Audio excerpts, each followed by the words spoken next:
Hello and welcome to this BuyBotPro video. So as an Amazon seller, it's crucial to understand what exactly BSR is and how it affects you in terms of when you analyze an item that you're going to sell on Amazon. So BSR stands for bestseller rank, and it's basically Amazon's way of rating items within each category. So let's say within the toys and games category, which we're in now, let's say there's 100,000 items within the category.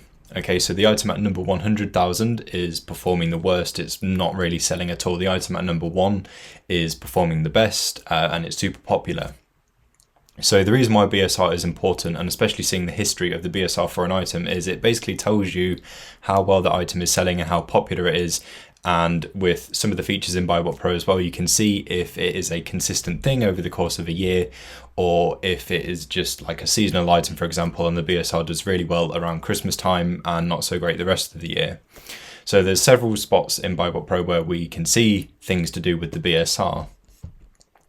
So firstly, you can come to here in the details. So it has the BSR predictor here. So where there is sufficient data to analyze, our algorithm helps predict future BSR rankings. So basically, this item is going to be in the top 1%. It currently is within our BSR range that we have set in our criteria settings in BuyBotPro. So if we come down here, so we've set it to be within the top 20% of this item's category, and it definitely is.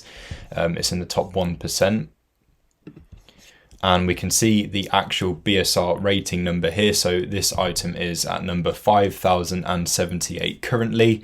And in the grand scheme of things, let's say there is 100,000 items within a category. This is a lot closer to 1 than it is 100,000. So this is a top item. You can see BSR drops over the last 30 days, 90 days, and 180. And basically you want this number to be as big as possible, because the more drops, that means there's going to be more sales for this item. And the chart a little ways down is going to help explain this a little bit better, because you can visually gauge this information. So let's scroll down a little bit, and we have the main sales chart for BuyBotPro. And what you get here is a history of the item for several different factors. So for things like the FBA price, the Amazon price, and so forth. And you can see how that information has fluctuated over time. So let's toggle off some of these other ones and just focus on the BSR for now.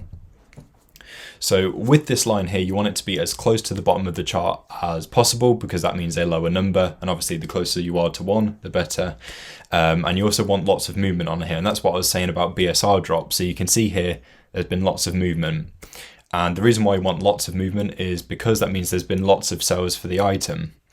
So for each little bit of movement, whether it's the smallest squiggle or the biggest fluctuation, that means there's been at least 1 sale for the item. It could be more than 1, but there's been at least 1. So lots of movement and as close to the bottom of the chart as possible is a good sign. But even from something like this, we can see when it has spiked up to a not so great BSR, it hasn't stayed there for very long at all before quickly shooting back to a better BSR. So even if we went ahead with this item and the BSR did go up again, we can be rest assured that it won't be long before it goes down to a better BSR. You can also see the BSR on its own in this main and subcategory BSR values chart. And not only do you get the same line that we had above, so the BSR for the main category, but you can get a real in-depth view into the BSR for this item and how it's performed as you get the subcategory as well. So within toys and games, you can find this item within building sets, and that's the purple line here. And as you go along, you get a little breakdown box which appears, and it tells you the BSR for both those things. So you can really gauge an in-depth BSR for the item. So in a nutshell, you want the BSR to be as close to 1 as possible, and you also want lots of movement on the chart, and you want it to be as close to the bottom of the chart as possible. And even if the BSR does spike up, as long as you see it quickly shooting back down to a better BSR, then all should be good. Hopefully this helps your understanding of what BSR is. Thank you for watching. Don't forget to like, comment and subscribe, and I'll see you in the next video.